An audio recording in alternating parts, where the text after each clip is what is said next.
Hey folks, my name is Mo Amir and this is VANCOLOUR, British Columbia's bona fide culture and politics TV talk show. Tonight, they had the brains, they had the muscle, but was it their friendship that made them champions? We'll hear from the Amazing Race Canada winners, Jesse and Jonathan. Plus, are we still saying elbows up?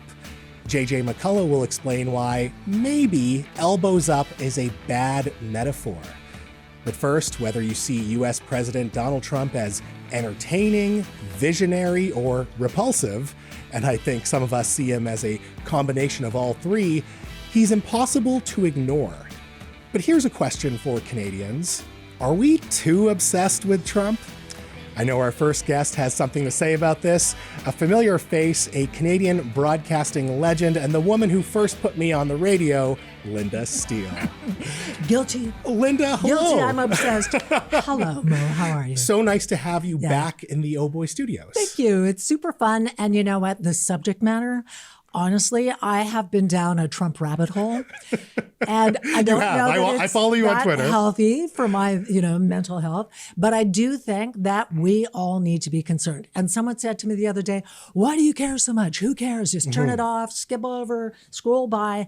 And I said, because if you're not alarmed, you're not paying attention. Right. That's how I feel about it. But does there become a point where it negatively affects your own mental health, where the benefits of being informed maybe are being outweighed by constantly thinking about Donald Trump? Okay, yes.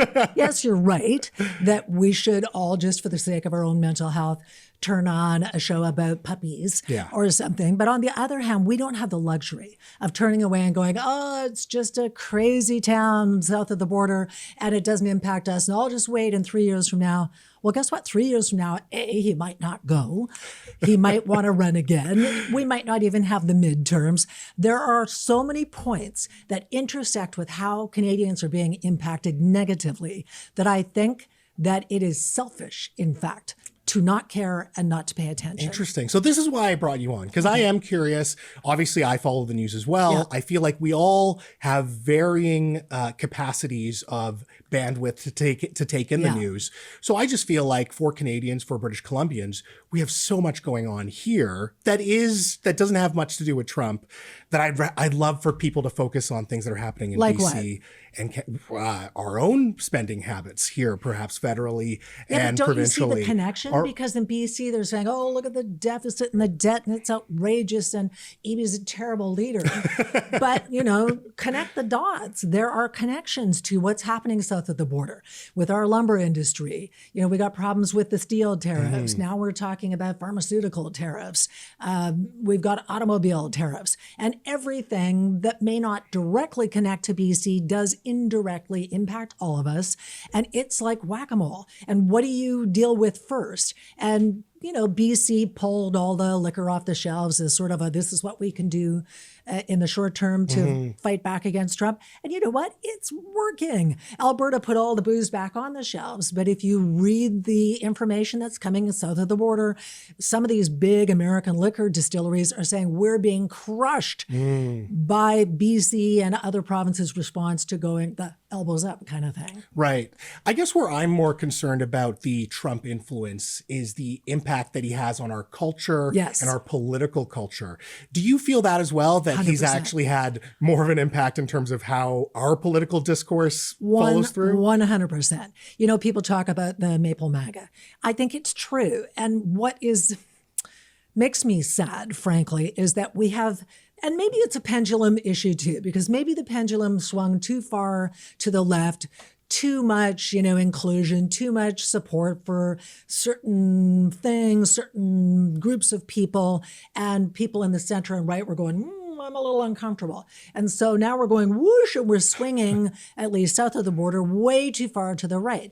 And any gains that the LGBTQ community might have made, or trans people, are being wound back. And I think that there is all this fear about immigration and Trump sending the ICE agents out and them throwing people down in the middle of the street. And, it's just horrifying what's happening. No one can say, hey, there was not an immigration problem. There totally was a problem with migrants and irregular crossing of borders. And there is to some degree here too.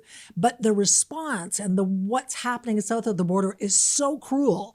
And it's so far, it takes it so far and it's wrong. And that bleeds into Canada where people start to go, yeah, all those immigrants are terrible and we don't want them here. Yeah, Canada has a problem too. We were not minding the store when it came to immigration. We weren't checking to see who was coming in and when they were leaving or if they were leaving. There were too many. It was impacting our housing, our healthcare. I get that. But the response is not to take a sledgehammer and go, bam, we're not going to do any of it anymore.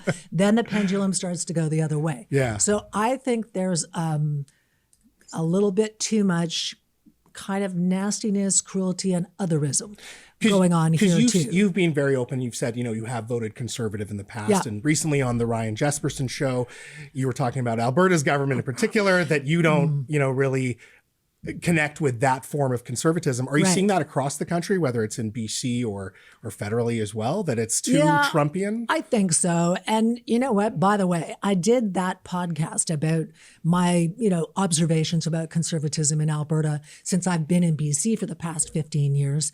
That was a month ago. I am still to this day getting dozens of comments ranging from attaboy, way to go, I agree with you, to you suck, I hate your guts, don't ever come back.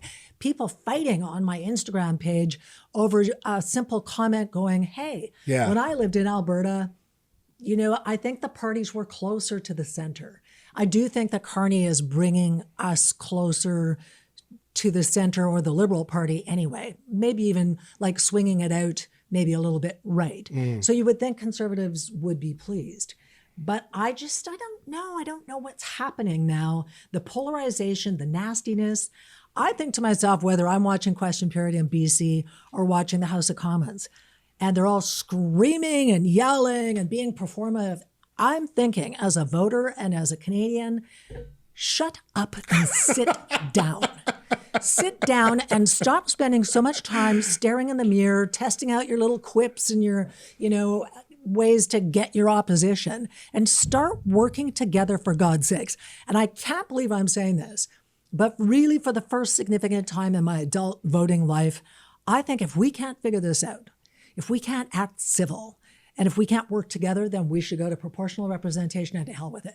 Maybe that's the answer. Wow. I know. Ominous words. And I moderated the PR debate between John Horgan and Andrew Wilkinson. That's right. And at the time I thought, I don't think it would be too complicated to do PR. Now I'm thinking, actually, I think we're getting to the point where no one has a voice. It's either everybody on the left hates everybody on the right and vice versa. Yeah. When the truism is, I think probably 80% of Canadians are in the middle. Yeah. And saying, oh, for God's sakes, just give me level-headed, intelligent just work together, leadership. Do your job. And stop with the stupid rhetoric. Yeah.